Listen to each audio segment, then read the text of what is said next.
बहुत बहुत स्वागत है आप सभी का आपके अपने YouTube channel Shukla study point में। मैं शिवम शुक्ला आप सभी दोस्तों का हार्दिक स्वागत करता हूं। दोस्तों आज बहुत ही महत्वपूर्ण यह वीडियो होने वाला है आप लोगों के लिए और खास करके उन छात्र छात्राओं के लिए जिन्होंने हिंदी ले लिया है, बीए द्वितीय वर्ष में है और हिंदी पढ़ना चाहते हैं। पेपर 1 की वीडियो इससे पहले हमने आपके समक्ष प्रस्तुत कर दी थी, उसको आप लोगों ने देखा होगा, एंजॉय किया होगा, बड़ी अच्छी क्लास थी। और इसी श्रृंखला में पेपर 2 की क्लास में आज देने जा रहा हूँ। इससे पहले भी पेपर 2 का एक मॉडल पेपर हमने अवेलेबल करवा दिया आपके यूट्यूब चैनल यानी शुक्ला स्टडी पॉइंट पर, आप लोगों ने देखा होगा उसको। तो बीए द्वितीय वर्ष यानी BA second year paper 2 Hindi साहित्य का पेपर 2, जिसका नाम क्या है, हिंदी कथा साहित्य एवं नवीन गद्य विधाएं। क्या नाम है पेपर का? हिंदी कथा साहित्य एवं नवीन गद्य विधाएं, ये आपके पेपर का नाम है। तो इसी के हम ऑब्जेक्टिव टाइप के और सब्जेक्टिव टाइप के बहुत ही महत्वपूर्ण प्रश्नों पर आज के वीडियो के माध्यम से चर्चा करेंगे। इस वीडियो को देखने के बाद में आपका कॉन्फिडेंस लेवल थोड़ा सा बढ़ेगा और साथ ही साथ आपके अंदर ज्ञान का संचार भी उचित मात्रा में होगा, ताकि आप अपनी परीक्षा को अच्छे अंकों से उत्तीर्ण कर सकें। तो आइए हम बात कर लेते हैं कि और ये ऑब्जेक्टिव जिनका मॉडल पेपर यानी कि जिनकी परीक्षा ऑब्जेक्टिव होनी है उनके लिए भी महत्वपूर्ण है और जिनकी परीक्षा लिखित होनी है उनके लिए भी महत्वपूर्ण है यह लेक्चर। ओके, तो आइए हम बात करते हैं। एक प्रकार से डिवीजन क्लास के तौर पर आप लोगों के समक्ष पेश करने का प्रयास रहेगा। चलिए प्रारंभ करते हैं कक्षा को बिना समय गवाए हुए, बड़े ही आसानी से कम समय में ज़्यादा जानकारी ग्रहण करने का प्रयास करते हैं हम लोग। ओके, चलिए अब कुछ इसी प्रकार से प्रश्न हमने इसमें रखे हैं। प्रश्न ये हैं, एक प्रकार से देखिए छोटे छोटे प्रश्न हैं, इनसे ऑब्जेक्टिव टाइप के प्रश्न ऐसे बनते हैं। ऑप्शन आपको चार चार देगा, तो हमने यहाँ पर इतना समय नहीं था कि ऑप्शन वगैरह सेट किया जाता, इसीलिए हमने सोचा कि ऐसे अगर प्रश्नों को कलेक्शन कर दिया जाए और आपके समक्ष प्रस्तुत कर दिया जाए तो निश्चित तौर पर आपकी बहुत ज़्यादा हेल्प हो सकती है, चाहे ऑब्जेक्टिव वाले हों चाहे लिखित वाले हों, क्योंकि यहाँ पर जानकारी आपको अधिक मात्रा में मिलेगी। तो जानकारी आपके पास चाहिए, अगर थोड़ी बहुत भी जानकारी आपको, तथ्यात्मक जानकारी थोड़ी बहुत भी आपके पास है तो आप बना करके लिखित वाले लिख सकते हैं और बाकी तथ्यात्मक जानकारी तो सबसे महत्वपूर्ण ऑब्जेक्टिव वालों के लिए होती है। तो चलिए हम उसी तथ्यात्मक जानकारी की ओर अग्रसर होते हैं।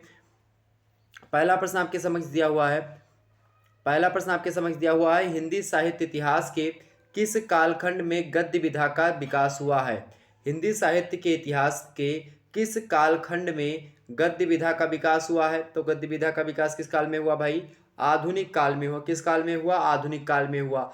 अब गद्य विधाओं में अगर आपसे पूछे निबंध की शुरुआत कब से, तो भी आपका भारतेंदु युग से होती है, यानी आधुनिक काल से।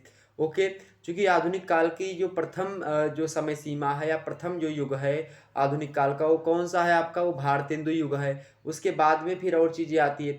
तो भारतेंदु युग में मुख्य रूप से गद्यात्मक रचनाएं आप देखेंगे जो कि खड़ी बोली में लिखे जा रहे थे।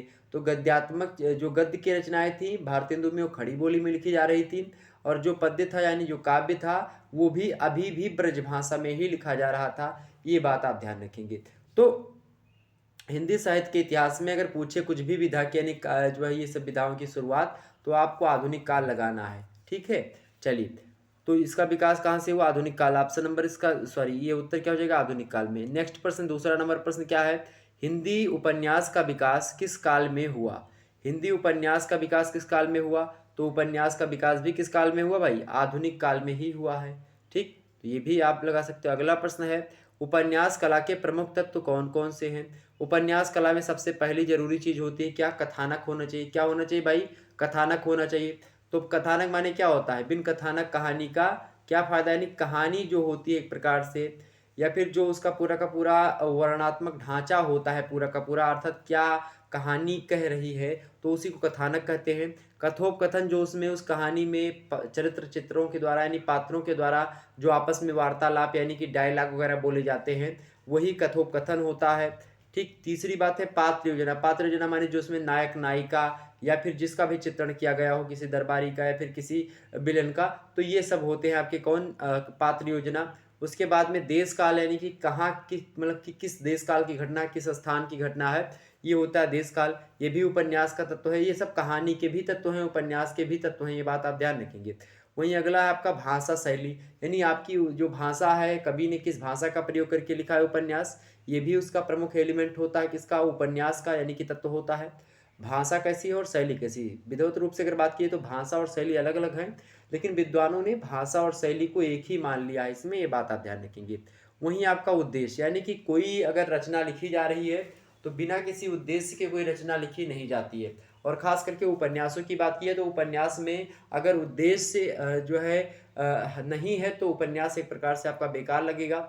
अगर उसका उद्देश्य कुछ है, चाहे समाज की विसंगति को दूर करना हुआ या समाज में जो व्याप्त बुराइयां हैं या सामाजिक मानदंडों का ह्रास हो रहा है उसके ह्रास को रोकने के लिए, या तमाम प्रकार के इस प्रकार के जो नियम है जिनका ह्रास हो रहा है, जिनमें जिन नियमों में कमी हो रही है, चाहे सांस्कृतिक हो, चाहे सामाजिक हो, चाहे नैतिक हो, या इसी प्रकार से चाहे धार्मिक नियम हो, तो जिससे उसमें कमी आ रही है उसके लिए लिख दिया गया कि हाँ उसमें कमी ना आए, उसको लोग समझें। तो कहीं न कहीं पे कोई ना कोई उद्देश्य छिपा होता है कि इस उपन्यास के माध्यम से या इस कहानी के माध्यम से या इस रचना के माध्यम से हम समाज को क्या देना चाह रहे हैं। चूँकि साहित्य ही क्या होता है? समाज का दर्पण होता है। और इस सिचुएशन में या इस स्थिति में अगर बात की जाए तो आपका उद्देश्य हर एक रचना की क्या होती है? परम आवश्यक होती है। ओके, आगे बढ़ते हैं हम। अगला प्रश्न देखिएगा आप सभी लोग। अगला प्रश्न क्या है? तो आपने जो है उपन्यास के जो उपन्यास लिखने के जो प्रमुख तत्व होते हैं, अर्थात उपन्यास लिखते समय किन किन तत्वों को उसमें स्थान देना चाहिए, ये बात हमने बता दी। कौन कौन से? कथानक, कथोपकथन, पात्र योजना, देश काल, भाषा शैली एवं उद्देश्य। ओके, वहीं अगला प्रश्न आपके समक्ष है, चौथा नंबर, कि हिंदी के 4 प्रख्यात उपन्यासकारों के नाम बताइए। मोस्ट इंपोर्टेंट प्रश्न है, एग्जाम पॉइंट ऑफ व्यू से आ सकता है प्रश्न। तो 4 प्रख्यात यानी कि जो प्रसिद्ध उपन्यासकार हैं, यानी उपन्यास को लिखने वाले जो 4 व्यक्ति हैं जो कि बड़े ही फेमस हैं, वो कौन कौन से हैं? पहले कौन है भाई? उत्तर में देखिएगा, पहले हैं देवकी नंदन खत्री जी। कौन है? देवकी नंदन खत्री जी। दूसरे कौन है? भगवती चरण वर्मा जी। और तीसरे कौन है? वृंदावन लाल वर्मा। और आपके चौथे कौन है? प्रेमचंद जी। ओके, प्रेमचंद का आपने बहुत सारे जो है नाम सुने, गोदान, गबन, और उसके बाद में आपने देखा होगा रंगभूमि, और उसके बाद में आपने कर्मभूमि भी देखा होगा। ये सब औपन्यासिक कृति हैं इनकी, बड़ी फेमस हैं। ओके, आगे देखते हैं। अगला प्रश्न 5वां नंबर प्रश्न देखिएगा। 5वां प्रश्न है कि हिंदी का प्रथम उपन्यास किसे माना जाता है? बहुत ही महत्वपूर्ण प्रश्न है, ऑब्जेक्टिव के लिए भी और लिखित वालों के लिए भी जानना है, परम आवश्यक है। हिंदी का प्रथम उपन्यास किसे माना जाता है भाई? तो किसे माना जाता है? परीक्षा गुरु को। किसको माना जाता है? लाला श्रीनिवास दास ने लिखा है इसको, परीक्षा गुरु को। ठीक है, लाला श्रीनिवास दास ने लिखा किसको? परीक्षा गुरु को। तो ये परीक्षा गुरु जो है ये हिंदी का क्या है? प्रथम उपन्यास है। क्या है? हिंदी का प्रथम उपन्यास है। ओके, अगला प्रश्न है कि परीक्षा गुरु का लेखक कौन है? निश्चित तौर पर हमने पहले बताया, लाला श्रीनिवास दास। ओके, तो ये 6 प्रश्न आपके कंप्लीट। अगला प्रश्न है 7वां नंबर प्रश्न देखिएगा आप सभी लोग। 7वां नंबर प्रश्न है, चंद्रकांता किसका उपन्यास है? यानी चंद्रकांता एक उपन्यास कृति है। आपसे एग्जाम से में ये भी प्रश्न पूछा जा सकता है कि चंद्रकांता की जो है विधि मतलब या फिर विधा कौन सी है, या फिर चंद्रकांता की विधा कौन सी है? तो आप क्या बताएंगे? उपन्यासिक कृति यानी उपन्यास विधा की रचना है चंद्रकांता। लिखा किसने है? तो यही पूछा गया है, तो देवकी नंदन खत्री महोदय के द्वारा लिखा गया है। ये बात आप ध्यान रखेंगे। अगला प्रश्न यही पूछ लिया जा सकता है एग्जाम्स में कि चंद्रकांता किस प्रकार का उपन्यास है? किस प्रकार यानी उपन्यास के कई प्रकार होते हैं। कुछ वर्णनात्मक उपन्यास होते हैं, कुछ विवरणात्मक होते हैं, कुछ ऐतिहासिक उपन्यास होते हैं, और कुछ एक प्रकार से कथा प्रधान होते हैं, और कुछ एक प्रकार से बात की जाए तो तिलस्मी उपन्यास की श्रेणी में आते हैं। इसी प्रकार से और भी कैटेगराइजेशन है उपन्यासों की। किसी दिन टाइम मिलेगा तो मैं चर्चा कर लूँगा। हालांकि यमे क्रिएकर दूसरा मेरा चैनल है, उस पर हमने उपन्यास के बारे में विस्तार से समझाया, तो उस वीडियो को जरूर देख लीजिएगा। तो चंद्रकांता कैसा उपन्यास है? तिलस्मी उपन्यास है। कैसा उपन्यास है? तिलस्मी। ऑप्शन नंबर इसका कौन सा मतलब कि उत्तर कौन होगा? उत्तर तो आपका क्या होगा? तिलस्मी उपन्यास। तो आपको ऑप्शन और भी दे सकता है ऑब्जेक्टिव में, तो उसमें से तिलस्मी आप छाड़ लीजिएगा। अगला प्रश्न 9वां नंबर की हिंदी के 2 आंचलिक उपन्यासकारों के नाम बताइए। तो ये ऐसे आपसे ऑब्जेक्टिव में कैसे प्रश्न पूछेगा? यही प्रश्न अगर पूछना हुआ तो पूछेगा निम्नलिखित में से कौन आंचलिक उपन्यासकार की श्रेणी में आते हैं। ठीक, या निम्नलिखित में से कौन आंचलिक उपन्यासकार हैं, या इनमें से कौन से नहीं हैं। 3 आंचलिक उपन्यासकारों के नाम देगा और एक का नहीं देगा, तो बस वही आपको चूज करना है। तो इस प्रकार से आपका प्रश्न पूछेगा। ओके, ध्यान रखेंगे। सॉरी, तो इस कौन कौन है भाई? फणीश्वरनाथ रेणु जी। कौन है? फणीश्वरनाथ रेणु जी और अमृतलाल नागर। फणीश्वरनाथ रेणु और अमृतलाल नागर ये आंचलिक उपन्यासकार हैं। आंचलिक उपन्यासकार माने होता है कि गांव प्रवृत्ति के बारे में ज़्यादा इनके उपन्यासों में विवरण मिलता है। गांव के बारे में खास करके लिखा गया उपन्यास, गांव की शैली में या फिर गांव की कथानक जो है आधारित, या गांव का जो एक प्रकार से बात की जाए, चाहे पात्र योजना हो और चाहे देश काल हो, तो गवई देश काल है, गवई पात्र योजना के तहत, या फिर साहित्यिक शैली विशिष्टता के साथ जब किसी गांव की कथा को हम विभिन्न तरीके से साहित्यिक शैली देते हैं तो वही चीज़ क्या होती है आपकी, वही चीज़ आपकी आंचलिक उपन्यासकार की श्रेणी में आती है। और इसके लेखक कौन कौन है भाई, फणीश्वर नाथ रेणु जी और अमृतलाल नागर। अब यहाँ पर 10वां प्रश्न आ गया आपका कि फणीश्वर नाथ रेणु किस प्रकार के उपन्यासकार हैं। मोस्ट इंपॉर्टेंट है, एग्जाम से प्रश्न पूछ सकता है कि फणीश्वर नाथ रेणु किस प्रकार के उपन्यास है। तिलस्मी उपन्यास, ए ऑप्शन, बी ऑप्शन आंचलिक उपन्यास, सी ऑप्शन दे देगा ऐतिहासिक उपन्यासकार, और डी ऑप्शन दे देगा आपका जो है इनमें से कोई नहीं। तो क्या होगा आपका, आंचलिक उपन्यासकार है फणीश्वर नाथ रेणु जी। ओके, आगे देखते हैं। मैला आंचल किसका उपन्यास है, या मैला आंचल किस विधा का उपन्यास है, मतलब कि किस विधा की रचना है। तो मैला आंचल उपन्यास विधा की रचना है। इसके रचयिता कौन है, तो फणीश्वर नाथ रेणु जी हैं, जो कि एक आंचलिक उपन्यासकार है। ओके, अगला प्रश्न देखिएगा, 12वां नंबर प्रश्न आपके समक्ष है कि हिंदी के किन्हीं दो मनोवैज्ञानिक उपन्यासकारों के नाम बताइए। किन्हीं दो मनोवैज्ञानिक उपन्यासकार, मनोवैज्ञानिक उपन्यासकार कौन है, तो सबसे पहला नाम आएगा आपका अज्ञे का, दूसरे हैं कौन, जैनेन्द्र कुमार। तो अज्ञे यानी कि सच्चिदानंद हीरानंद और वात्स्यन अज्ञे, सच्चिदानंद हीरानंद वात्स्यन अज्ञे इनका पूरा नाम है अज्ञे का। तो एग्जाम से भी प्रश्न पूछा सकता है पूरा नाम इनका क्या है। और जैनेन्द्र कुमार और अज्ञे ये दोनों कैसे उपन्यासकार हैं, तो मनोवैज्ञानिक उपन्यासकार हैं। नेक्स्ट प्रश्न है 13वां नंबर, शेखर एक जीवनी। शेखर एक जीवनी एक उपन्यास विधा की रचना है, और जिसके लेखक कौन है, जिसके लेखक हैं अज्ञे जी, यानी साहिबा अज्ञे महोदय। ओके, किसके, शेखर एक जीवनी, मोस्ट इंपोर्टेंट है। अगला प्रश्न देखिएगा, 14वां नंबर प्रश्न आपके समक्ष आ चुका है। बड़ा ही अच्छा प्रश्न है, एग्जाम पॉइंट ऑफ व्यू से आ सकता है परीक्षा में। प्रश्न है देखिएगा कि प्रेमचंद युगीन किन्हीं दो उपन्यासकारों के नाम बताइए। मोस्ट इंपोर्टेंट प्रश्न है, ठीक। प्रेमचंद युगीन दो किन्हीं दो उपन्यासकारों के नाम, तो भाई पहले तो आपके जयशंकर प्रसाद ही हो गए। जयशंकर प्रसाद जो है ये प्रेमचंद युग के ही जो है समकालीन रहे हैं। तो प्रेमचंद युगीन जो है उपन्यासकारों में जयशंकर प्रसाद का नाम अग्रणी है। और दूसरा नाम आता है आचार्य चतुर्सेन शास्त्री महोदय का। किसका, आचार्य चतुर्सेन शास्त्री महोदय का। ये दो हो गए। अगला प्रश्न देखिएगा, 15वां नंबर प्रश्न है, जयशंकर प्रसाद के दो उपन्यासों का नाम बताइए। जयशंकर प्रसाद के दो उपन्यास कौन कौन से हो गए आपके, जैसे तितली हो गया, कंकाल हो गया। ये दो उपन्यास इनके फेमस हैं जयशंकर प्रसाद जी के। तो आपको पता ही होने चाहिए, एग्जाम से पूछ सकता है कि तितली किसका उपन्यास है, या कंकाल किसका उपन्यास है, या पूछ सकता है कि तितली किस विधा का मतलब किस विधा की रचना है, या कंकाल किस विधा की रचना है। ओके, 16वां नंबर प्रश्न है, मृगनयनी। ये भी एक उपन्यास विधा की रचना है, और इसके लेखक आपसे पूछा गया, तो मृगनयनी उपन्यास का लेखक कौन है, तो वृंदावन लाल वर्मा महोदय, यानी वृंदावन लाल वर्मा जी मृगनयनी नामक उपन्यास के लेखक हैं। ओके, बड़ा फेमस उपन्यास है, कभी पढ़िएगा, गूगल पर डालिएगा, मिल जाएगा आपको। अगला प्रश्न है, भगवती चरण वर्मा की किसी एक औपन्यासिक कृति, औपन्यासिक माने कोई एक उपन्यास भगवती चरण वर्मा का आपको बताना है। तो देखिए, चित्रलेखा जो इनका फेमस उपन्यास है किसका, भगवती चरण वर्मा जी का, तो वही आप लिख दीजिएगा, मोस्ट इंपॉर्टेंट है। आगे देखते हैं, अगला प्रश्न आपके समक्ष है, 18 नंबर प्रश्न देखिएगा, गली आगे मुड़ती है। क्या, गली आगे मुड़ती है, ये भी एक किसकी रचना है, तो गली आगे मुड़ती है किसकी रचना है भाई, ये डॉक्टर शिव प्रसाद सितारे हिंद, मतलब कि डॉक्टर शिव प्रसाद जो है सिंह की है। किसकी है, डॉक्टर शिव प्रसाद सिंह की है। ओके, सितारे हिंद नहीं, डॉक्टर शिव प्रसाद सिंह की है क्या, गली आगे मुड़ती है रचना। ओके, वहीं अगला प्रश्न देखिएगा, प्रेमचंदोत्तर युग के दो उपन्यासकारों के नाम बताइए। प्रेमचंदोत्तर माने क्या होता है, प्रेमचंद जी के बाद जो उपन्यास आया, यानी कि प्रेमचंद जी के बाद के जो उपन्यास हैं उनके दो पूछा जा रहा है। ठीक है, तो प्रेमचंद युग के नहीं, प्रेमचंद युग के बाद, यानी प्रेमचंद उत्तर, उत्तर माने क्या होता है, बाद में। तो प्रेमचंद युग के बाद में की बात की जा रही है यहाँ पर, तो उनके बाद में जो है उनके बाद का जो युग आया उसमें दो उपन्यासकार कौन कौन से फेमस है, मतलब कि उपन्यासकार कौन कौन हैं, तो उनमें अमृतलाल नागर का नाम अग्रणी है, और उपेंद्र नाथ का नाम अग्रणी है। उपेंद्र नाथ का उपनाम क्या है, अस्क।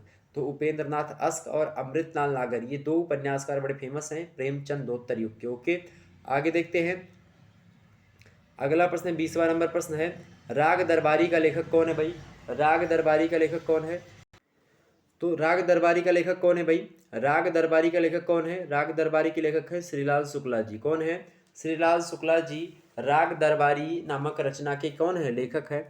अगला प्रश्न देखिएगा 21वां नंबर, जो है विश्रामपुर का संत किसकी रचना है, विश्रामपुर का संत बड़ी फेमस रचना है, और ये भी किसकी रचना है, श्रीलाल शुक्ला जी की है। तो आपसे पूछ सकता है कि विश्रामपुर का संत किसकी रचना है, तो श्रीलाल शुक्ला जी की है। किसकी है, श्रीलाल शुक्ला जी की है क्या, विश्रामपुर का संत।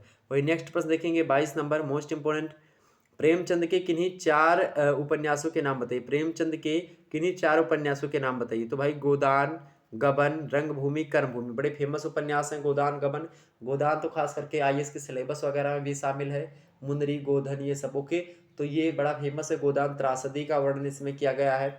और ट्रेजेडी जिसको आप पाश्चात्य जो है शास्त्र मतलब कि उसमें साहित्य में देखते हैं, तो उसी से बना है आपका आपका क्या, त्रासदी ओके। अगला यानी कि बहुत ज़्यादा गरीबता।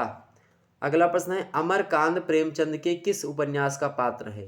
अमरकांत जो है प्रेमचंद के किस उपन्यास का पात्र है। तो जो कर्मभूमि है, कर्मभूमि उपन्यास है किसका, प्रेमचंद का। और इसी का जो नायक है वही कौन है, अमरकांत है। इसके पिताजी का नाम क्या है, लाला समरकांत है। ये बात भी ध्यान रखेंगे। अगला प्रश्न में पूछा गया आपसे 24 नंबर की सुखदा,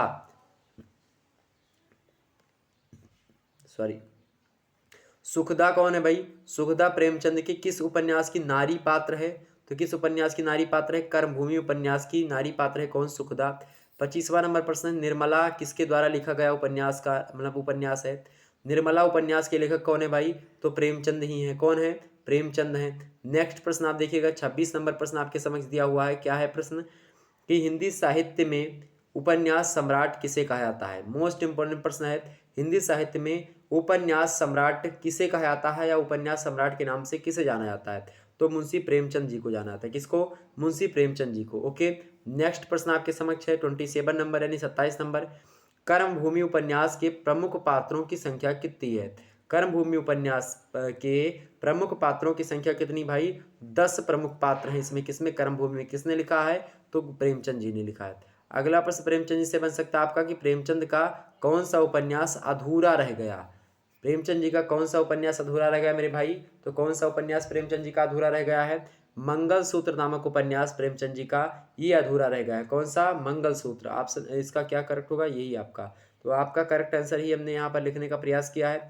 अगला प्रश्न 29 नंबर प्रश्न क्या दिया हुआ है कि प्रेमचंद का कौन सा उपन्यास आपके पाठ्यक्रम में निर्धारित है। प्रेमचंद का कौन सा उपन्यास आपके पाठ्यक्रम में निर्धारित है। अलग अलग विश्वविद्यालय में अलग अलग जो है उपन्यास शामिल हो सकता है आपके पाठ्यक्रम में, लेकिन जहाँ तक मुझे पता है कर्मभूमि अधिकतर विश्वविद्यालय में है, तो इसीलिए कर्मभूमि मैंने यहाँ पर लिखने का प्रयास किया है। आप लोग अपनी यूनिवर्सिटी के हिसाब से देखिएगा, जो भी शामिल होगा उसको जरूर पढ़ लीजिएगा कि आपके पाठ्यक्रम में कौन सा उपन्यास है। उसके पात्र और चरित्र चित्रण को आप अच्छे तरीके से देख लीजिएगा। उनके जो फेमस डायलॉग है, निकथन है, उनको देख लीजिएगा अगर ऑब्जेक्टिव आता है। बाकी अगर लिखित आता तो आप लोग एक बार जितने भी आपके पाठ्यक्रम में चीज़ें संकलित हैं उसको एक बार आप गूगल कर लीजिएगा। गूगल पर आपको पीडीएफ फाइल मिल जाएगी आसानी से, तो आप गूगल से पीडीएफ फाइल उसका लोड कर लीजिएगा रचना का, और उसको एक बार पढ़ लीजिएगा। जो भी रचना आपके पाठ्यक्रम में एक बार उसको पढ़ जरूर लीजिएगा। समय निकाल करके पढ़िएगा, बहुत अच्छा लगेगा, मज़ा आएगा और हिंदी में दिलचस्पी बढ़ेगी, आगे पढ़ने में आपको मज़ा आएगा ओके। गाइड वगैरह से पढ़ने में आपको लगेगा कि हाँ बोरियत फील होगी, लेकिन अगर आप उनके उपन्यासों को या किसी रचना को, चाहे वो काव्य की है चाहे गद्य की, अगर पढ़ेंगे विस्तार से सही तरीके से माइंड को फ्री करके, तो अच्छा लगेगा बहुत आपको। अगला प्रश्न 30वां नंबर प्रश्न देखिएगा। 30वां नंबर प्रश्न आपका है कि कहानी विधा का उद्भव किस काल में हुआ। कहानी विधा का उद्भव किस काल में हुआ, तो भाई कहानी विधा का उद्भव भी आधुनिक काल में ही हुआ है। अगला प्रश्न है 31 नंबर, आरंभिक युग की किन्हीं 2 कहानियों के नाम बताइए। आरंभिक युग की किन्हीं 2 कहानियों के नाम आपसे एग्जाम से पूछ सकता है। तो बड़ा फेमस यहाँ पर कहानी लिखी हुई है। और पहली कहानी कौन सी, इंदुमती, किशोरी लाल गोस्वामी जी की है। कौन, इंदुमती जो कहानी है ये किसकी है, किशोरी लाल गोस्वामी जी की है। ये बात आप ध्यान रखेंगे, किसकी भाई, किशोरी लाल गोस्वामी जी की है। बड़ी फेमस कहानियाँ हैं। और दूसरी कौन सी है, दुलाई वाली। दूसरी कौन सी कहानी है आपकी, दुलाई वाली। और दुलाई वाली जो रचना है ये बंग महिला ने लिखा था। इसको किसने लिखा था, दुलाई वाली जो रचना है ये बंग महिला के द्वारा लिखी गई और सन 1907 ईस्वी में ये रचना प्रकाशन में आती है। कौन, दुलाई वाली। और इंदुमती का प्रकाशन कब हुआ, इंदुमती का प्रकाशन यानी हिंदी की पहली कहानी मानने का श्रेय जो है इंदुमती को ही जाता है। आचार्य शुक्ला जी ने यानी कि रामचंद्र शुक्ला जी ने इसी को हिंदी की पहली कहानी बताया, किसको, इंदुमती को। और इसके रचनाकार कौन है, किशोरी लाल गोस्वामी जी। ये रचना 1900 में प्रकाशित हो गई थी। लेकिन हुआ क्या कि इंदुमती जो कहानी है उसको आलोचकों ने, जो एक व्यक्ति है आप देखेंगे पाश्चात्य में अंग्रेजी में शेक्सपियर नाम का, तो शेक्सपियर का एक टेम्पेस्ट जो है एक रचना है, तो उसी का छाया अनुवाद मान करके इंदुमती जो रचना है यानी कहानी है इसकी मौलिकता पर प्रश्न चिन्ह खड़ा कर दिया गया कि ये रचना एक प्रकार से क्या की गई है, छाया अनुवाद की गई किसकी, टेम्पेस्ट का। ओके, तो ये बात है। तो कहीं ना कहीं पे इस पर जो है आलोचकों ने क्या करा है भाई, प्रश्न चिन्ह लगा दिया है, ये बात आप ध्यान रखेंगे। तो हिंदी की पहली कहानी कौन सी आपकी है, इंदुमती, किशोरीलाल गोस्वामी की 1900 में प्रकाशित होती है। दूसरी कहानी आपकी गुलबहार है, ये भी किशोरीलाल गोस्वामी जी ने लिखी है 1902 में। वहीं तीसरी कहानी प्लेग की चुड़ैल मास्टर भगवान दास की 1902 ईस्वी में ही प्रकाशन में आती है। और जो चौथी कहानी वो आचार्य शुक्ला जी की स्वयं की है, 11 वर्ष का समय। 11 वर्ष का समय ये हिंदी की जो है चौथी कहानी कही जाती है, आचार्य रामचंद्र शुक्ला जी की 1930 में प्रकाशित होती है। और पांचवी जो कहानी हिंदी साहित्य की वो है आपकी पंडित और पंडितानी। पंडित और पंडितानी किसकी है भाई, गिरिजादत्त बाजपेयी जी की। किसकी है, गिरिजादत्त बाजपेयी जी की है, प्रकाशन में आती है 1903 ईस्वी में। तो 1903 में दो रचनाएं, 11 वर्ष का समय और पंडित और पंडितानी। 1902 में दो रचनाएं प्रकाशित हुई, गुलबहार और प्लेग की चुड़ैल, जो कि एक कहानी है। तो गुलबहार किशोरीलाल गोस्वामी, प्लेग की चुड़ैल मास्टर भगवान दास। ओके, 1900 में इंदुमती किशोरीलाल गोस्वामी, और उसके बाद में जो छठवीं कहानी आती है आपकी धुलाई वाली, बंग महिला ने लिखा 1907 ईस्वी में। ओके, तो ये बात ध्यान रखेंगे। तो आरंभिक युग की जो कहानियां हैं उनमें नाम आप लिख सकते हो, इंदुमती, गुलबहार, प्लेग की चुड़ैल, 11 वर्ष का समय, पंडित और पंडितानी, धुलाई वाली, ये तमाम सारी रचनाएं। ओके, ये बात ध्यान रखेंगे। आगे बढ़ा जाए, चलिए। अच्छा, और जो उपन्यास के पात्र होते हैं वो कहानी के भी पात्र होते हैं। कहानी जो होती छोटी होती है, लगभग 20-25 मिनट में पढ़ करके उसको आप समाप्त कर सकते हो। लेकिन जो उपन्यास होता है कहानी का क्या होता है, बड़ा भाई होता है, यानी कि पिता होता है मान कर चलिए। तो उपन्यास जो है थोड़ा बड़ा होता है, किससे, कहानी से ज़्यादा बड़ा होता है, ये बात आप ध्यान रखेंगे। अगला प्रश्न देखिएगा आपके समक्ष क्या दिया हुआ है भाई। अगला प्रश्न है, देखिएगा, ये तो हो गया आपका। नेक्स्ट प्रश्न आपके समक्ष है,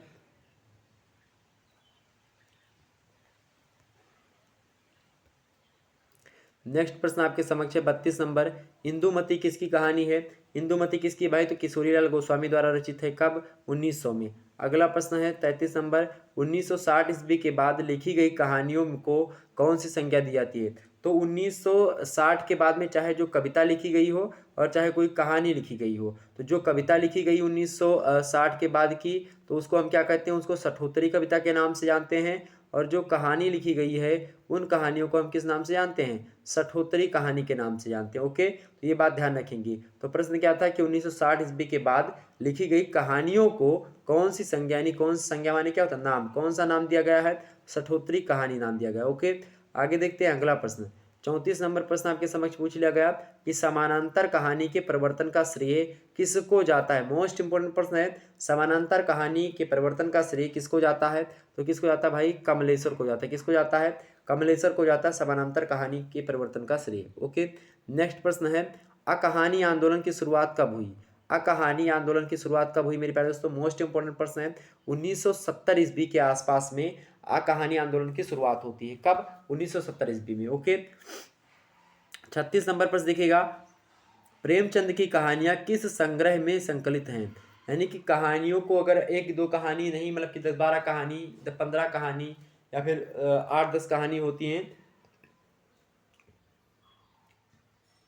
और भी कहानियां हो सकती हैं आपकी, तो उन कहानियों के एक पुस्तक के रूप में संग्रह किया जाता है, नहीं छापा जाता है।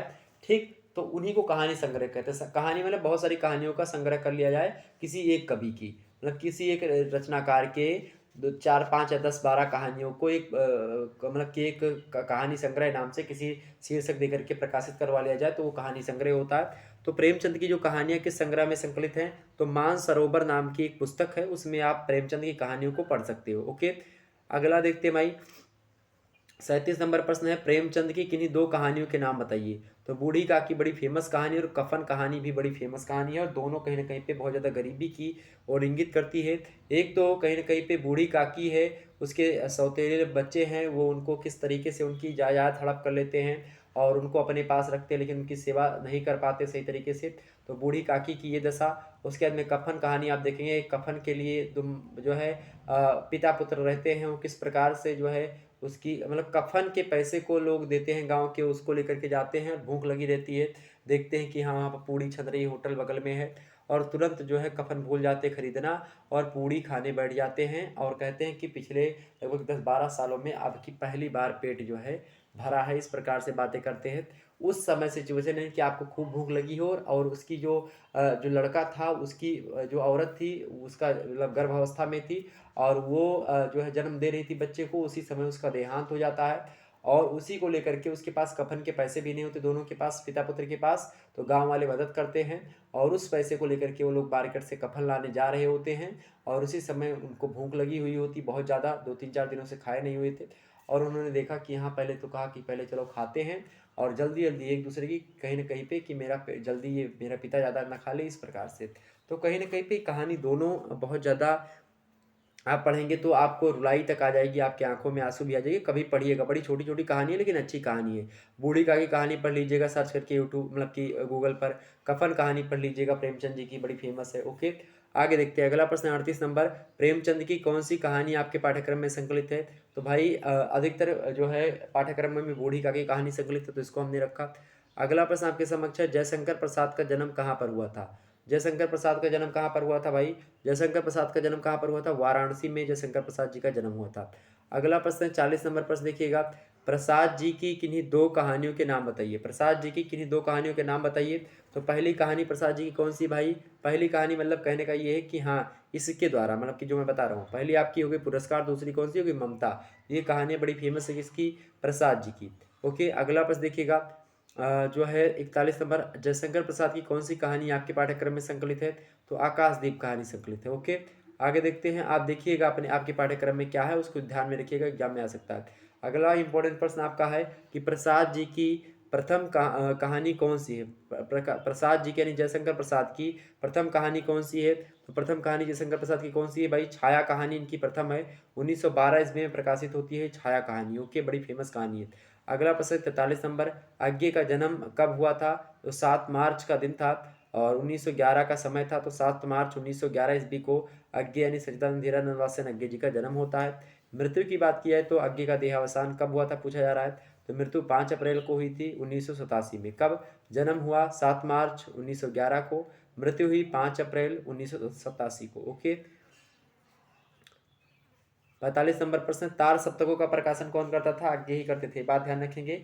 और काव्य में, हिंदी साहित्य के काव्य इतिहास में आप देखेंगे तो प्रयोगवाद जो एक धारा रही है उसके प्रवर्तन का श्रेय भी आज्ञे को जाता है। अगला प्रश्न, रोज कहानी प्रथमतः किस नाम से प्रकाशित हुई थी? तो गैंग्रीन नाम से प्रकाशित हुई थी रोज कहानी, जो है आज्ञे की है रोज कहानी, ये बात ध्यान रखिए। नेक्स्ट है, रोज कहानी के प्रमुख पात्रों के नाम बताइए। तो रोज कहानी में कथावक्ता है, मालती है, महेश्वर है और टिटी है। क्या? कथावक्ता यानी कथा को कहने वाला यानी कहानी को जो बता रहा है वो, और मालती है, महेश्वर है और एक टिटी है, मतलब टीटी है। तो ये देखिएगा, ये रोज कहानी के प्रमुख पात्र हो गए। नेक्स्ट प्रश्न आपके समक्ष है, माहेश्वर कौन है? डॉक्टर माहेश्वर कौन है? ये मालती के पति हैं। कौन? डॉक्टर माहेश्वर। ओके, आगे देखते हैं अगला प्रश्न आपके समक्ष है 48 नंबर यानी 48 नंबर, आज्ञे विरचित दो कथा संकलनों का नाम उल्लेख कीजिए। यानी आज्ञे के द्वारा लिखित दो कथा संकलनों का नाम उल्लेख कीजिए। नाम लिखिए, कथा संकलन यानी कि इनकी कहानियों का जो संग्रह है, यानी कथा संकलन भी उसी को कहते हैं, कहानी संग्रह को ही। तो पहले इनका कथा संग्रह कौन सा? आपका शरणार्थी। दूसरा कौन सा हो गया? अमर वल्लरी। ओके, ये दोनों बड़े फेमस हैं। कौन कौन से? शरणार्थी और अमर वल्लरी। ओके, 49 नंबर प्रश्न है, किसी अंचल विशेष से संबंधित कहानी को क्या कहते हैं? किसी अंचल विशेष से यानी कि गांव विशेष से संबंधित कहानी को क्या कहते हैं? आंचलिक कहानी कहते हैं। ओके, ये बात आप ध्यान रखेंगे, मोस्ट इंपोर्टेंट प्रश्न है।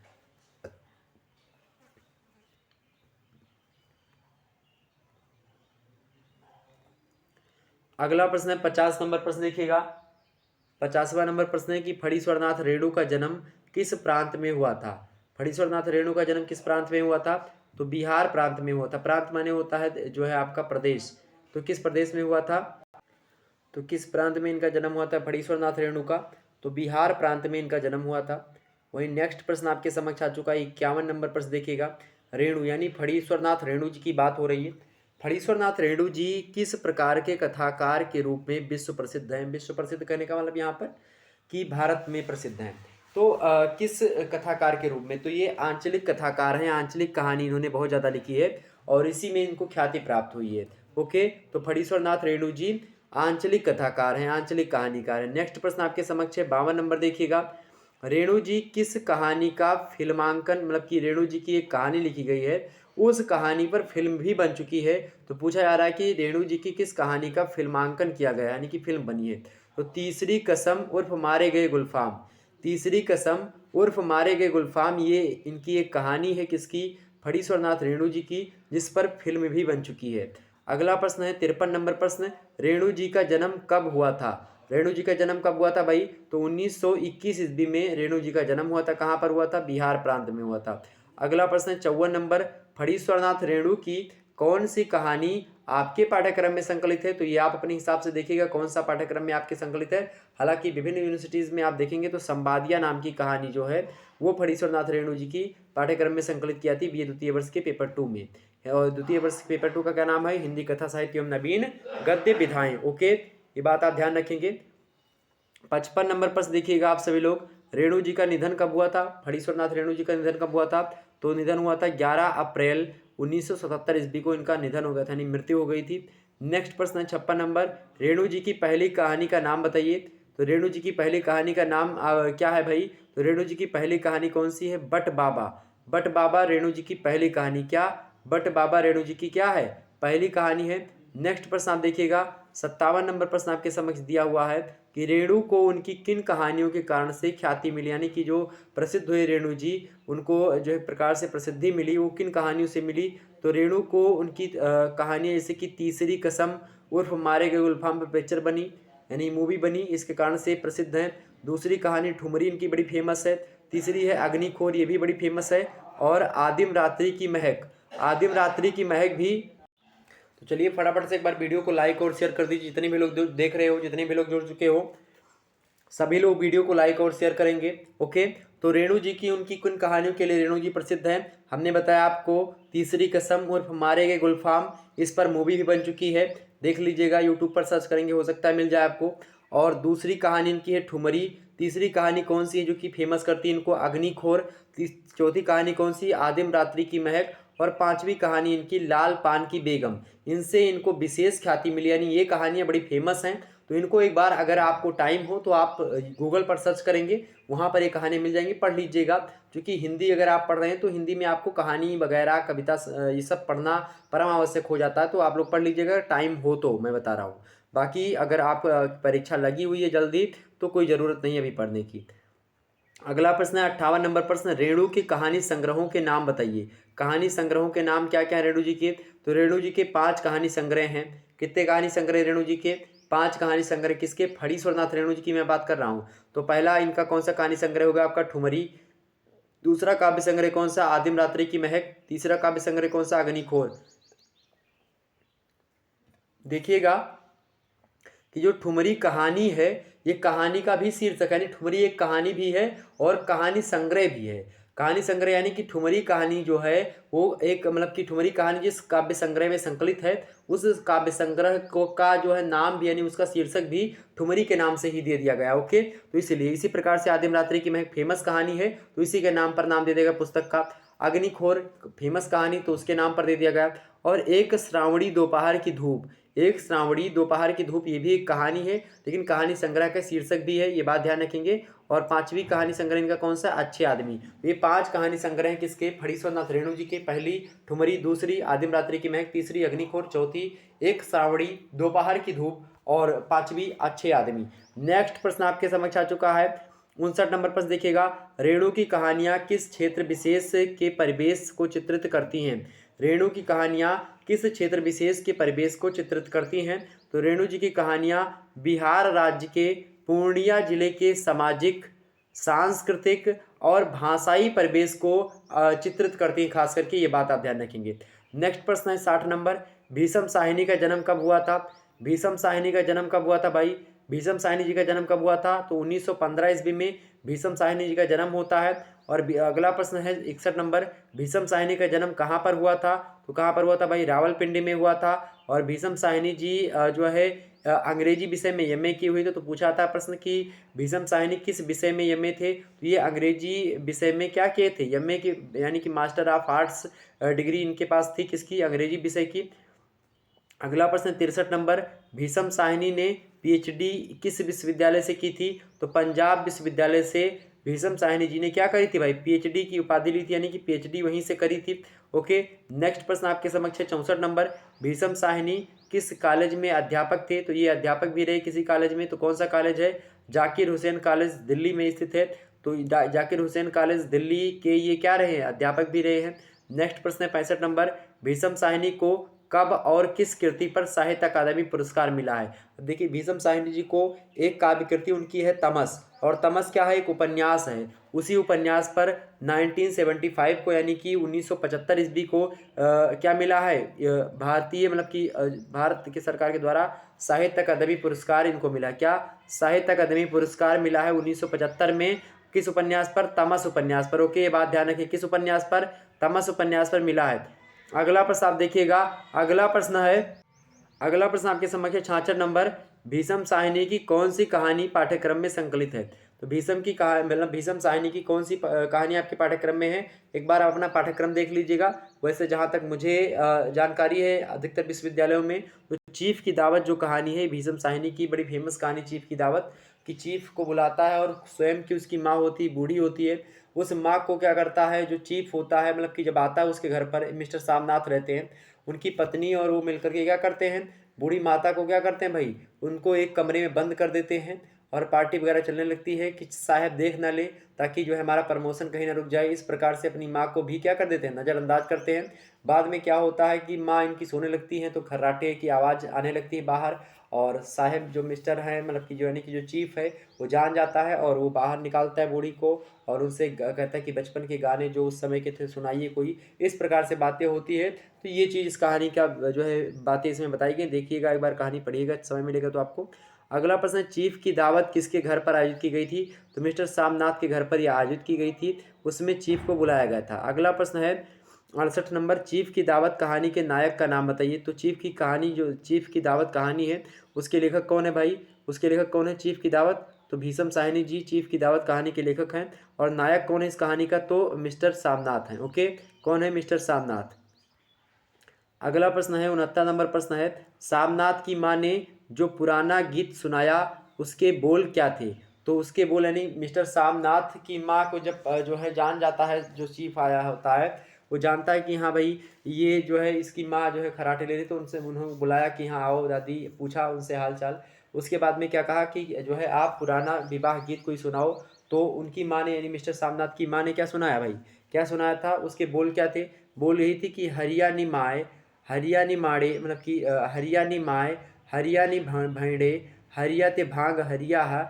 ये उस गाने के बोल थे जो कि सामनाथ की माता जी ने चीफ को सुनाया था। ओके, नेक्स्ट प्रश्न है 70 नंबर, चीफ की दावत कहानी जो है इसका प्रमुख उद्देश्य क्या है?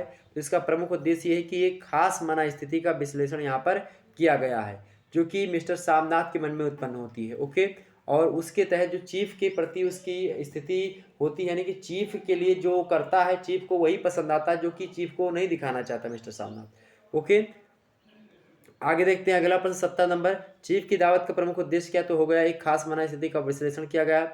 अगला प्रश्न 71 नंबर देखिएगा, सामनाथ हर चीज में क्या चाहते थे? सामनाथ हर चीज में क्या चाहते थे भाई? तो सामनाथ की अगर बात की जाए तो ये हर चीज में क्या चाहते थे? तरतीब। क्या? तरतीब चाहते थे। तरतीब माने होता है आगे बढ़ना, तो हर चीज में अच्छा चाहते थे, आगे बढ़ना चाहते थे, ये बात आप ध्यान रखेंगे। अगला प्रश्न आपके समक्ष है, अमरकांत का जन्म कब हुआ था? ये कहानीकार है अमरकांत, समकालीन कहानी के प्रणेता यानी परिवर्तन का श्रेणी को जाता है अमरकांत जी को। तो अमरकांत जी का जन्म कब हुआ था? 1925 ईस्वी को, 1925 ईस्वी को, यानी एडी को एनोडोमनी को इनका जन्म हुआ था। एनोडोमनी माने क्या होता है? एडी जिसको आप अंग्रेजी में कहते हैं, इसकी एक फुल फॉर्म होता है एनोडोमनी, और ईस्वी जिसको आप कहते हो हिंदी में। ठीक, तो ईस्वी किस ईस्वी में? 1925 ईस्वी में अमरकांत का जन्म होता है। अगला प्रश्न देखिएगा मेरे प्यारे दोस्तों, क्या है? 73 नंबर प्रश्न, अमरकांत का जन्म कहाँ पर हुआ था? तो उत्तर प्रदेश के बलिया जिले में जो है इनका जन्म हुआ था, यानी उत्तर प्रदेश के बलिया जनपद में अमरकांत का जन्म 1925 ईस्वी में हो गया था। नेक्स्ट प्रश्न 74 नंबर, अमरकांत को कहानी के अतिरिक्त और किस विधा में ख्याति मिली है? तो अमरकांत कहानी के साथ साथ उपन्यास भी लिखा करते थे और उपन्यासों में भी इनको विशेष ख्याति प्राप्त हुई, जिस प्रकार से कहानी में मिली है। कहानी में खास करके इनको ज़्यादा ख्याति मिली है, लेकिन उपन्यास में उससे कम नहीं मिली है, उतनी ही मिली है लगभग, लेकिन कहानी में ज़्यादा है, थोड़ा सा उपन्यास में उससे 1-2 पॉइंट कम ही है। आगे देखते हैं अगला प्रश्न 75 नंबर प्रश्न देखिएगा, अमरकांत की कौन सी कहानी आपके पाठ्यक्रम में संकलित है? तो आप जरूर देख लीजिएगा। हालांकि जहां तक मुझे पता है दोपहर का भोजन आपके पाठ्यक्रम में संकलित है अधिकतर विश्वविद्यालय में, तो मैं वही बताऊंगा। अगला प्रश्न है, अमरकांत की पहली कहानी कौन सी है? मोस्ट और मोस्ट इंपोर्टेंट प्रश्न है, एग्जाम पॉइंट ऑफ व्यू से आ सकता है। तो ये कौन सी अमरकांत की पहली कहानी कौन सी भाई? इंटरव्यू जो कहानी है ये बड़ी फेमस कहानी है किसकी? अमरकांत की, और पहली कहानी भी है। ओके, नेक्स्ट प्रश्न 77 नंबर, प्रगतिवादी कहानीकार हैं कौन? अमरकांत। तो आपसे पूछे कि अमरकांत कौन से कहानीकार हैं, कैसे कहानीकार, किस युग के? तो प्रगतिवादी कहानीकार हैं। और इनका वास्तविक नाम क्या है? किसका? अमरकांत का वास्तविक नाम क्या है? तो श्री राम वर्मा इनका वास्तविक नाम है। क्या नाम है? श्री राम वर्मा इनका वास्तविक नाम है। 78 नंबर प्रश्न देखिएगा, अमरकांत द्वारा रचित दोपहर का भोजन नामक कहानी किस प्रकार की है? अमरकांत द्वारा रचित दोपहर का भोजन नामक कहानी किस प्रकार की कहानी है? ये भाई यथार्थवादी कहानी। किस प्रकार की है? ये यथार्थवादी कहानी है। दोपहर का भोजन, ये कहानी कैसी? यथार्थ का मतलब कि यथार्थवादी कहानी है। दोपहर का भोजन बड़ी अच्छी कहानी है, कभी टाइम मिले तो इसको पढ़िएगा। एक प्रकार से आपको रोना तक आ जाएगा, आंख में आंसू आ जाएंगे। गरीबता का इतना अच्छा चित्रण शायद किसी ने इनके समकालीन में किया हो जितना जो है इन्होंने किया है। जब आप दोपहर का भोजन कहानी पढ़ेंगे तो इसमें चंद्रिका प्रसाद रहते हैं और मुख्य पात्र में है चंद्रिका प्रसाद। देखिएगा दोपहर का भोजन कहानी का मुख्य पात्र कौन है? चंद्रिका प्रसाद इसमें मुख्य पात्र में रहते हैं। और आपको यहाँ पर बता दूं कि जो दोपहर का भोजन कहानी है, जो दोपहर का भोजन आपकी कहानी है, किसके द्वारा लिखी गई है? ये अमरकांत के द्वारा लिखी गई है। और दोपहर के भोजन कहानी में होता यही है कि क्या होता है कि एक परिवार रहता है पूरा का पूरा, और वो दोपहर के भोजन के लिए बैठते हैं सभी लोग, ठीक है। और होता क्या है कि जब वो खाने के लिए बैठते हैं तो उसमें रोटी भी कहीं ना कहीं कम मात्रा में ही रहती है, और मतलब बड़ी ज़्यादा गरीबता है, तो उसको लेकर के यहाँ पर ये चीज़ें बताई गई हैं। और कहानी में आप देखेंगे तो बहुत बड़ी ज़्यादा क्या है, आप इसमें कहीं ना कहीं पे बहुत ज़्यादा गरीबी का चित्रण जो है अमरकांत के द्वारा लिखा गया है। और दोपहर के भोजन में होता ये है कि कुछ बचता ही नहीं खाने को, और किस प्रकार से एक स्थिति जो घर की औरत होती है वो किस प्रकार से, यानी सिद्धेश्वरी जो रहती है वो किस प्रकार से जो है नारी पात्र का संचालन करती है। और उसमें बहुत अच्छे तरीके से हर मामले में आप देखेंगे तो एक वात्सल्यमयी माता के रूप में हो, या एक कुशल गृहिणी के रूप में हो, या एक सहनशील नारी और गरीबी के शिकार के रूप में हो, बड़ा अच्छा चित्रण इसमें प्रयोग किया गया है। और एक कुशल गृहिणी है और घर की आर्थिक स्थिति को भली भांति जानती है, और सभी चीज़ों के अभाव में और गरीबी के कारण से क्या है, सारा घर भूख का शिकार बन गया हुआ है, और सभी का ध्यान रखती है फिर भी, और वह स्वयं भूखी रहती है और पानी पी करके अपना पेट जो है भरने की कोशिश करती है, और अपने जो जो सभी लोग हैं उनको खिलाती है। एक समय की बात है कि उसने केवल 7 रोटियां ही बनाई थी। दोपहर के भोजन में मुख्य जो है जो एक प्रकार से कहानी का मुख्य अंश है ये यही है कि एक दिन की बात है, दोपहर का समय था, केवल 7 रोटियां बनाई थी उसने, सिद्धेश्वरी ने, और 2 रोटियां जो है पनियोली दाल माने होता है कि पानी बहुत ज़्यादा भरा हुआ है, दाल थोड़ा कम मात्रा में है, पानी बहुत ज़्यादा है, ठीक। तो पनियोली दाल और 2 रोटी उसने किसको दे दिया? और चने की तरकारी थोड़ी सी बनाई थी उसको रामचंद्र को दे दिया। और उसके बाद में क्या हुआ, इसके बाद में 2 रोटियां अपने पति को दे देती। रामचंद्र कौन है? बड़ा लड़का है। और इस अपने पति को दे दिया, क्या दे दिया अपने पति को? तो अपने पति को, चंद्रिका प्रसाद को क्या दे दिया भाई? अपने पति को भी 2 रोटी दे दिया। और 2 रोटी किसको दे दिया? मोहन को दे दिया। तो कितने लोग थे? 3 लड़के थे। 3 लड़के थे, रामचंद्र, मोहन और एक छोटा सा और था। ओके, तो ये हो गए। और आप देखेंगे कि जो इसके पति है उनको भी 2 रोटी दे दी, तो 2 3 6 रोटी आपकी समाप्त हो गई। बची कितनी रोटी थी इनकी? बनाई थी पूरी 7 रोटी बनाई थी, बची 1 रोटी। अब हुआ क्या, उसके पास 1 ही रोटी बचती है, लेकिन अचानक से उसे प्रमोद का ध्यान आता है। प्रमोद कौन है? प्रमोद सबसे छोटा वाला लड़का है। कौन है प्रमोद? सबसे छोटा वाला लड़का का नाम क्या है? प्रमोद है, जो कि अभी छोटा है। तो उसने सोचा कि अगर ये पूरी रोटी मैं खा लेती हूँ तो जो प्रमोद है जो सो रहा है उसको दिक्कत होगी, वो भूख लगेगी उसको। तो क्या किया, वो आधी रोटी प्रमोद के लिए छोड़ देती है सिद्धेश्वरी, और क्या करती है, आधी रोटी प्रमोद के पास छोड़ करके, यानी प्रमोद के लिए छोड़ करके, शेष जो आधी रोटी बचती है उसको खा करके और पानी पी लेती है। और लेखक उसकी इसी स्थिति का वर्णन करते हुए कहता है, क्या लिखता है लेखक, कि उस रोटी को जूठी थाली में रखने जा रही थी कि अचानक उसका ध्यान वसारे में सोए प्रमोद की ओर आकर्षित हो गया। उसने लड़के को कुछ देर तक देखा, मतलब एक टक देखा, फिर रोटी को 2 बराबर टुकड़ों में विभाजित किया। एक टुकड़े को तो अलग रख दिया और दूसरे टुकड़े को अपनी जूठी थाली में रख दिया। तदुपरांत एक लोटा पानी लेकर के खाने बैठ गई। उसने पहला ग्रास मुंह में रखा और तब तक ना मालूम कहाँ से उसकी आंखों से टप टप आंसू चूने लगे। तो इस प्रकार से यहाँ पर जो है लिखने का प्रयास कमलेश्वर ने किया है। निश्चित तौर पर बड़ी अच्छी कहानी है और कभी समय मिले तो पढ़िएगा। हालांकि हमने कहानी का पूरा सारांश आपको समझा ही दिया। तो आगे देखते हैं, अगला प्रश्न आपके समक्ष है, कमलेश्वर का जन्म कहाँ पर हुआ था। कमलेश्वर का जन्म कहाँ पर हुआ था, तो उत्तर प्रदेश के मैनपुरी जनपद में कमलेश्वर का जन्म हुआ था। कमलेश्वर ने उच्च शिक्षा कहाँ से पाई थी, कमलेश्वर ने उच्च शिक्षा कहाँ से पाई थी भाई, कमलेश्वर ने उच्च शिक्षा कहाँ से पाई थी, फटाफट से बताने का प्रयास करेंगे। कमलेश्वर ने उच्च शिक्षा कहाँ से पाई थी,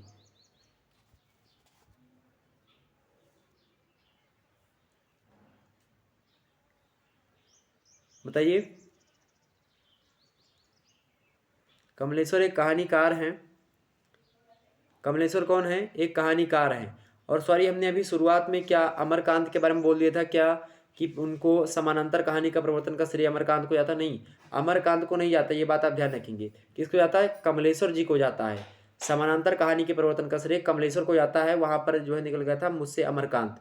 तो वो जो है कमलेश्वर जी के बारे में हमने बातें बोल दी थी, ये बात ध्यान रखेंगे। तो उसके लिए माफ़ी चाहेंगे। तो कमलेश्वर ने उच्च शिक्षा कहाँ से पाई थी, इलाहाबाद विश्वविद्यालय, आपको पता होगा प्रयागराज, यानी प्रयागराज विश्वविद्यालय से कमलेश्वर ने उच्च शिक्षा अपनी ग्रहण की थी, यानी हायर एजुकेशन इनका इलाहाबाद यूनिवर्सिटी यानी कि प्रयागराज यूनिवर्सिटी से संपन्न हुआ। अगला प्रश्न है, कमलेश्वर की 2 कहानियों के नाम बताइए। तो एक कहानी का नाम इनकी क्या, दिल्ली में एक मौत, और दूसरी कहानी कौन सी, मांस का दरिया। बड़ी फेमस कहानियाँ हैं, दिल्ली में एक मौत और दूसरी कहानी मांस का दरिया, दोनों कहानी बड़ी फेमस है। तो पढ़िएगा कभी टाइम मिलेगा तो। बाकी अभी तो आपके पेपर लगे हुए हैं तो आप लोग अभी ना पढ़ें, यही मेरी आशा है। अगला प्रश्न, लेकिन जो आपके पाठ्यक्रम में कहानी संकलित है उसको तो जरूर पढ़ लेंगे।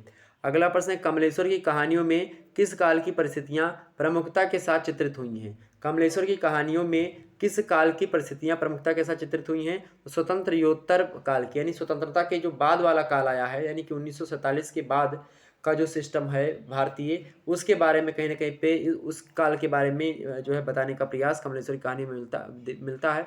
84 नंबर प्रश्न है कि कमलेश्वर की कौन सी कहानी आपके पाठ्यक्रम में संकलित है।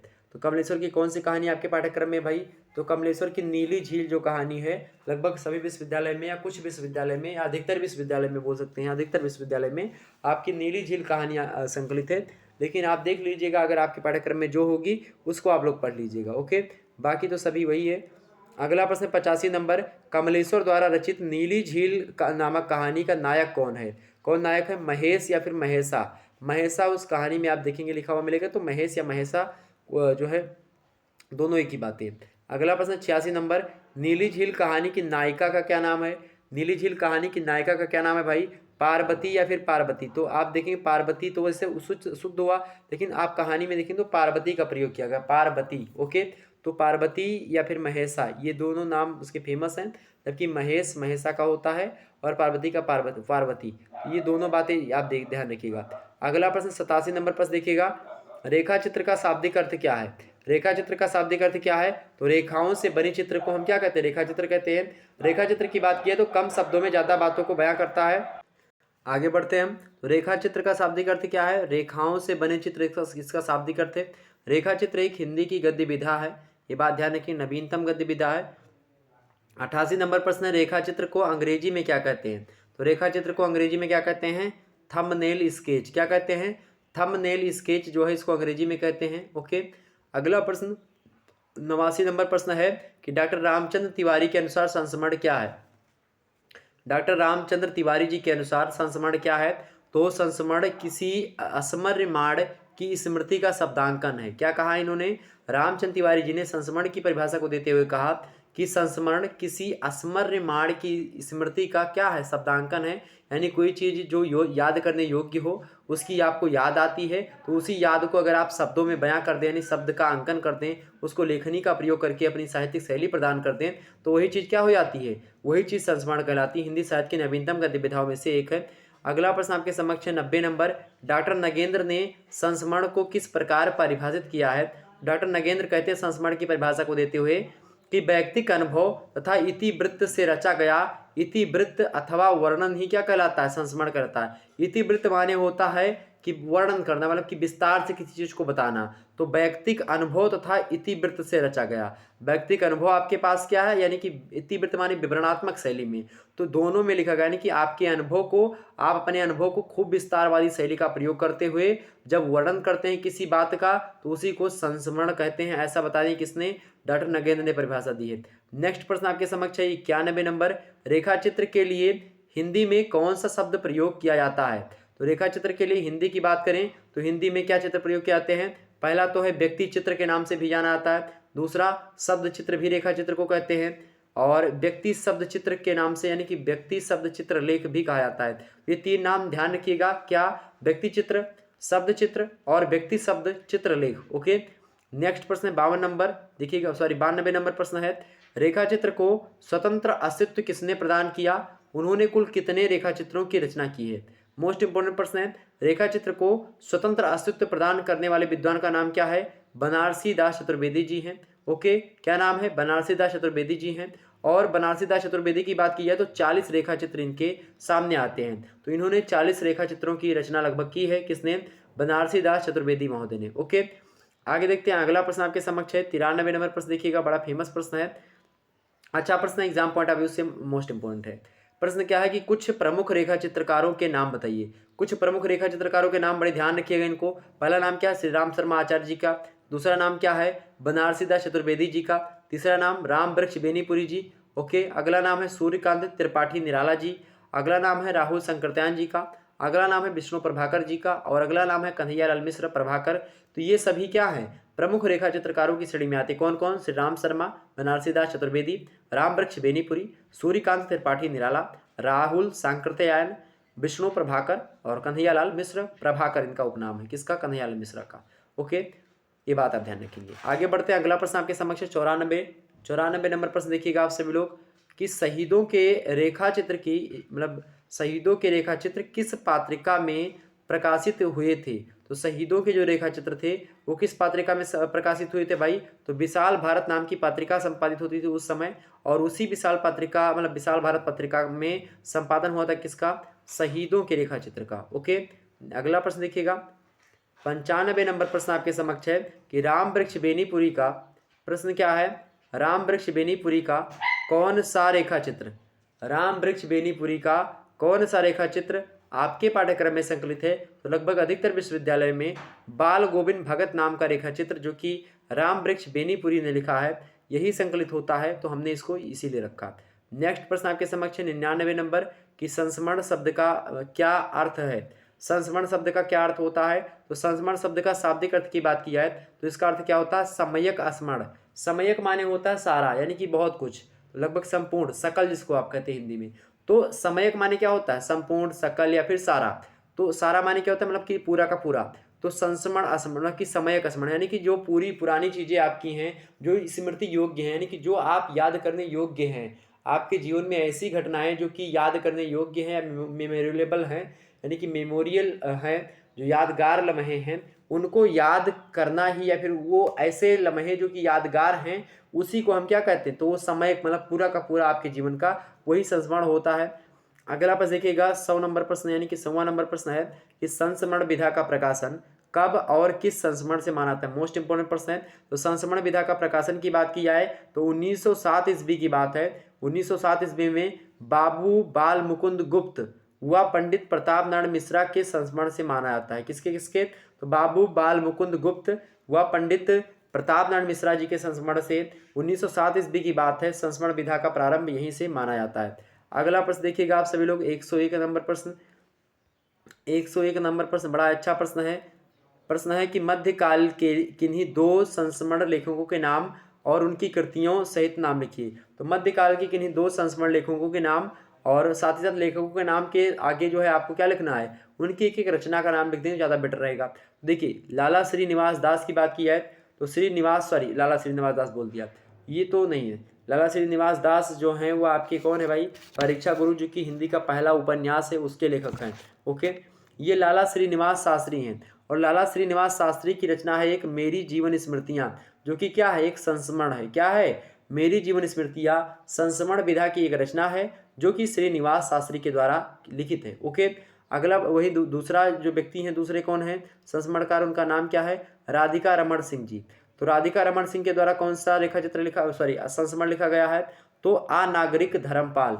अनागरिक धर्मपाल नाम से हिंदी साहित्य की गद्य विधा में संस्मरण लिखा गया है, यानी कि संस्मरण है, हिंदी साहित्य की गद्य विधा है संस्मरण। और जिस संस्मरण में क्या लिखा गया, अनागरिक धर्मपाल, किसने लिखा है, राधिका रमण सिंह जी ने। ओके, अगला प्रश्न देखिएगा, 102 नंबर प्रश्न है आपके समक्ष, हिंदी के प्रमुख संस्मरणकारों के नाम बताइए। हिंदी के प्रमुख संस्मरणकारों के नाम बताइए फटाफट से। हिंदी के प्रमुख संस्मरणकारों के नाम, बड़े फेमस, यहाँ पर देखिए बड़ा फेमस प्रश्न है। तो हिंदी के प्रमुख संस्मरणकार के नाम, पहला नाम क्या होगा आपके, हेमचंद्र जोशी जी का नाम बड़ा अग्रणी है। उसके बाद में आप देखेंगे पंडित पदम सिंह शर्मा जी, बड़े फेमस है इसमें भी। और श्री नारायण चतुर्वेदी जी का नाम भी आता है। पंडित राम शर्मा आचार्य इसमें भी छाए हुए हैं। और महादेव वर्मा जी का नाम भी संस्मरणकारों में आता है। महादेव वर्मा जी को जानते हैं, छायावाद की दुर्गा भी कहा जाता है काव्य में। आप देखेंगे तो छायावाद के प्रमुख स्तंभों में, यानी 4 स्तंभों में इनका नाम अग्रणी है। इनका नाम भी कहीं ना कहीं पे क्या है, बड़ा ही जो है महत्वपूर्ण योगदान छायावाद में रखते हैं। कौन, महादेव वर्मा जी, छायावाद की दुर्गा कहा जाता है। साथ ही साथ महादेव वर्मा जी को आधुनिक युग की मीरा भी कहा जाता है, ये बात आप ध्यान रखेंगे। और छायावाद की बात की जाए, सॉरी ये लघुत्रयी में भी शामिल है। क्या, छायावाद की लघुत्रयी में महादेव वर्मा जी भी शामिल है, ये बात ध्यान रखेंगे। ओके, अगला प्रश्न है राधिका रमण सिंह। राधिका रमण सिंह भी प्रमुख संस्कार मतलब कि संस्मरणकार हैं। और राजेंद्र लाल हांडा महोदय, ये भी संस्मरणकारों की श्रेणी में आते हैं। तो ये तमाम सारे नाम जो कि संस्मरणकार हैं, इनको हमने बता दिया आपको, एक बार फिर से सुनिएगा। हेमचंद्र जोशी, पंडित पदम सिंह शर्मा, श्री नारायण चतुर्वेदी, पंडित श्री राम शर्मा, महादेवी वर्मा, राजा राधिका रमण सिंह, राजेंद्र लाल हांडा, ये सब बड़े फेमस संस्मरणकार हैं हिंदी के। नेक्स्ट प्रश्न आपके समक्ष 103 नंबर प्रश्न है, महादेवी वर्मा का कौन सा संस्मरण आपके पाठ्यक्रम में संकलित है, बताने का प्रयास करें फटाफट से। तो जो भी आपके पाठ्यक्रम में हो आप कमेंट सेक्शन में लिखिएगा। बाकी जो मतलब अधिकतर विश्वविद्यालय में जो मैं बताने का प्रयास करता हूँ वो है आलोपी संस्मरण। आलोपी संस्मरण की बात की है तो आलोपी संस्मरण किसके द्वारा लिखा गया है, ये महादेवी वर्मा के द्वारा लिखित है। ओके, आलोपी की चरित्र की क्या विशेषताएं थी, इसको थोड़ा समझ लेते हैं भाई। तो आलोपी एक लड़के का नाम था, तो आलोपी के चरित्र की क्या क्या विशेषताएं थी, आइए हम समझते हैं, स्पष्ट करते हैं। आलोपी यद्यपि क्या थे, जन्मांध थे, यानी कि जन्म से ही अंधे थे, लेकिन अपनी माता के प्रति उनका विशेष अनुराग था। वे दृष्टिहीनता के उपरांत भी अपने पुत्र कर्म के लिए सदैव तत्पर रहते थे। अपनी माँ के ऊपर बोझ नहीं बनना चाहता था आलोपी, जो था लड़का था एक। और बच्चों के प्रति उनका विशेष लगाव था आलोपी का। मन की चंचलता के कारण से वे विवाह कर लिए थे और ये उनके जीवन का दुर्बल पक्ष था, किसका, आलोपी के। ओके, तो एक प्रकार से आलोपी का चित्रण हो गया, थोड़ा सा उसकी विशेषताएं जीवन की। नेक्स्ट प्रश्न देखेंगे आपका प्रश्न नंबर 105, आत्मकथा का शाब्दिक अर्थ क्या है।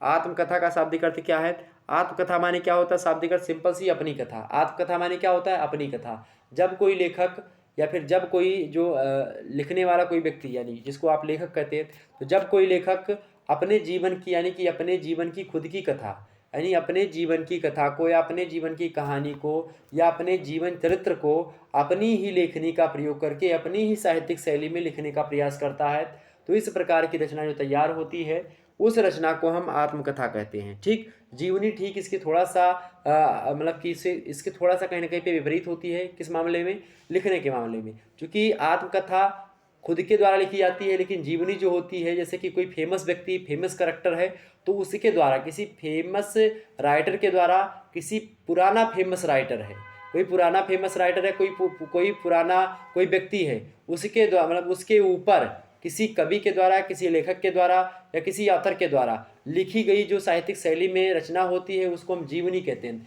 तो जीवनी कोई दूसरा व्यक्ति किसी दूसरे की लिखता है, लेकिन आत्मकथा स्वतः के द्वारा स्वतः ही लिखा जाता है। ओके, ये बात क्लियर हो गई। आगे बढ़ते हैं, 106 नंबर प्रश्न है, डॉक्टर रामचंद्र तिवारी आत्मकथा लेखन का प्रारंभ कहाँ से मानते हैं। डॉक्टर रामचंद्र तिवारी आत्मकथा लेखन का प्रारंभ कहाँ से मानते भाई? तो बनारसी दास जैन के द्वारा रचित एक अर्धकथा है, तो वही अर्धकथा से मानते हैं डॉक्टर रामचंद्र तिवारी आत्मकथा लेखन का प्रारंभ। किससे? बनारसी दास जैन के द्वारा रचित। अगला प्रश्न है 107 नंबर प्रश्न देखिएगा। 107 नंबर प्रश्न आपके समक्ष है। क्या प्रश्न है कि हिंदी आत्मकथा के विकास के विभिन्न युगों को दर्शाइए। प्रश्न क्या है? हिंदी आत्मकथा के विकास के विभिन्न जो युग हैं उनको बताना है आपको। तो हिंदी आत्मकथा का विकास, पहला भारतेंदु युग में कुछ लिखे गए, दूसरा द्विवेदी युग, तीसरा स्वतंत्र युग यानी स्वतंत्रता के बाद की युग। ओके, तो ये 3 युग मुख्य रूप से आपके फेमस हैं हिंदी आत्मकथा के विकास में। नेक्स्ट प्रश्न आपके समक्ष 108 नंबर देखिएगा। हरिवंश राय बच्चन का जन्म कहाँ पर हुआ था? हरिवंश राय बच्चन जी का जन्म कहाँ पर हुआ था? तो ये जो है पट्टी में हुआ था। पट्टी कहाँ पर पड़ता है? प्रतापगढ़ में पड़ता है। और हरिवंश राय बच्चन जी किसके पिता हैं? तो आज के फेमस जो महानेता यानी कि जो महानायक हैं बॉलीवुड के, उनका नाम क्या है? अमिताभ बच्चन जी।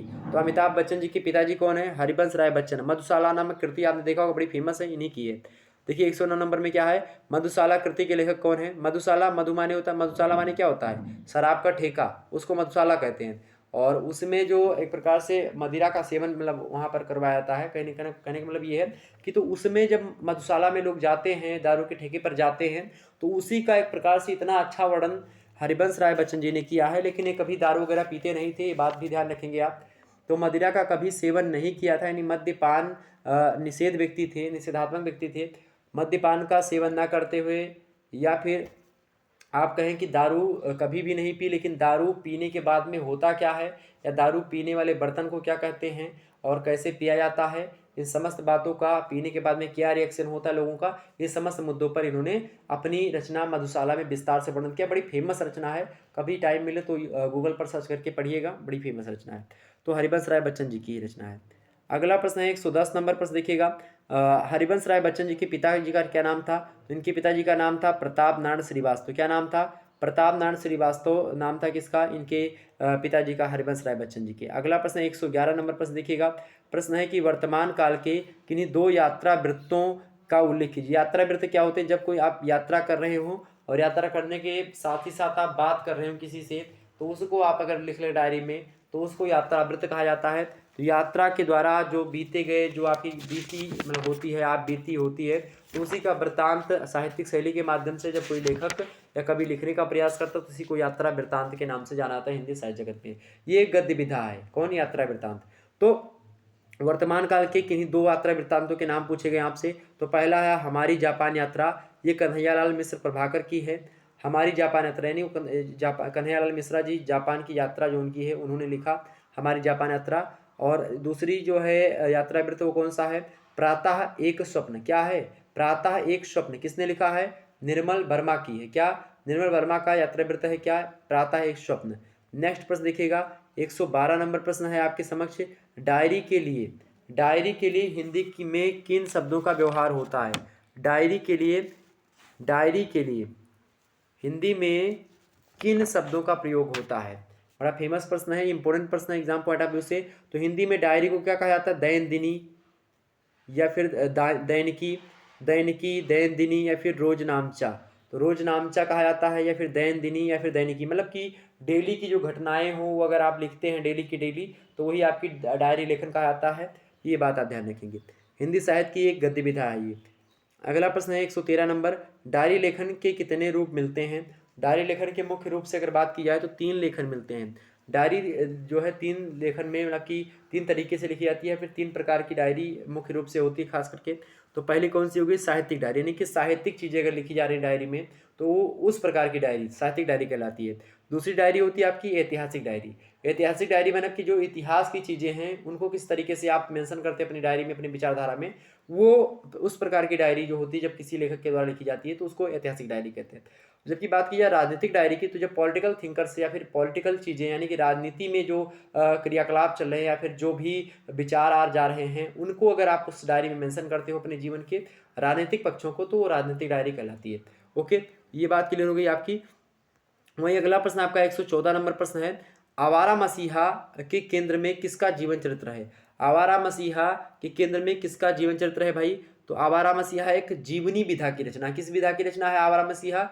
जीवनी विधा की रचना है। और किसने लिखा है? तो ये लिखा है विष्णु प्रभाकर ने। किसने लिखा है? विष्णु प्रभाकर ने लिखा है। तो आपसे पूछा जा रहा है कि किसके केंद्र में मतलब कि जीवन है। आवारा मसीहा किसको कहा गया है? शरत चंद्र चटर्जी को, यानी कि शरत चंद्र चट्टोपाध्याय को केंद्र में रख करके ये जो है जीवनी लिखी गई। आवारा मसीहा किसने लिखा? विष्णु प्रभाकर ने। अब विष्णु प्रभाकर कोई दूसरे लेखक हैं, लेकिन उन्होंने शरत चंद्र चट्टोपाध्याय के बारे में, जो कि वो फेमस व्यक्ति हैं, तो उनके बारे में इन्होंने एक जीवनी मतलब कि शरत चंद्र चट्टोपाध्याय की एक जीवनी उन्होंने लिखी। किसने? विष्णु प्रभाकर ने। तो किस नाम से है? आवारा मसीहा के। ओके, आवारा मसीहा। समझ में आ गई बातें? अगर आपसे और भी प्रश्न एग्जाम से मान लेते पूछ सकता है कि इंटरव्यू विधा के परिवर्तन का श्रेय किसे जाता है, तो इंटरव्यू विधा के परिवर्तन का श्रेय किसे आता है? बनारसी दास चतुर्वेदी जी को जाता है। किसको जाता है? बनारसी दास चतुर्वेदी जी को इंटरव्यू जो विधा, यानी कि साक्षात्कार जिसको कहते हैं हिंदी में, उस विधा की रचना सबसे पहले प्रारंभ करने का श्रेय किसको है? बनारसी दास चतुर्वेदी जी को। और इंटरव्यू को हिंदी में साक्षात्कार के अलावा और भी कुछ शब्दों के नाम से आना आता है, जैसे कि भेंट वार्ता जो है वो भी इंटरव्यू कहा जाता है, और विशेष परिचर्चा वो भी इंटरव्यू का ही नाम है, और भेंट चर्चा यानी जब क्या होता है कि आप किसी मुद्दे को लेकर के आमने सामने बैठ करके जब आपस में बातचीत करते हो, तो वही होती है आपकी साक्षात्कार विधा या फिर इंटरव्यू। ओके, ये बात आप ध्यान रखेंगे। तो इस प्रकार की चीज़ आपकी क्लियर हो गई। और साक्षात्कार विधा का प्रारंभ कब से माना आता है? तो पंडित बनारसी दास चतुर्वेदी जी की बात है 1931 ईस्वी में विशाल भारत जो पत्रिका है उसमें प्रकाशित रत्नाकर जी से बातचीत से इसका प्रारंभ जो है जीवनी विधा जो है साक्षात्कार विधा का माना जाता है। ओके, ये बात ध्यान रखेंगे। तो क्लियर हो गई बातें। चलिए फिर मिलते हैं नेक्स्ट वीडियो में। तब तक के लिए जय हिंद, जय भारत। आप सभी का बहुत बहुत धन्यवाद हमारे से जुड़ने के लिए। इसी प्रकार से अपना प्यार दुलार हमेशा बनाए रखिएगा। बहुत बहुत धन्यवाद मेरे प्यारे दोस्तों, बहुत बहुत धन्यवाद। वीडियो को लाइक कर दीजिएगा, चैनल पर नए हैं तो सब्सक्राइब कर दीजिएगा, और शेयर करिए सभी दोस्तों के पास वीडियो को। ओके, और इससे पहले अगर आप लोगों ने पेपर 1 की वीडियो नहीं देखी, मॉडल पेपर, उसको देख लीजिएगा। क्या पेपर 1 की भी वीडियो इसी प्रकार से आपको चाहिए? अगर पेपर 1 की वीडियो भी इसी प्रकार से ऑब्जेक्टिव सब्जेक्टिव वाला चाहिए, जिसमें बहुत सारी जानकारी आपको दी जाए इस प्रकार के छोटे छोटे प्रश्नों को, तो आप बता दीजिएगा, मैं उसकी वीडियो आपको प्रोवाइड करवा दूंगा जल्दी। ओके, धन्यवाद आपका, मिलते हैं नेक्स्ट वीडियो में।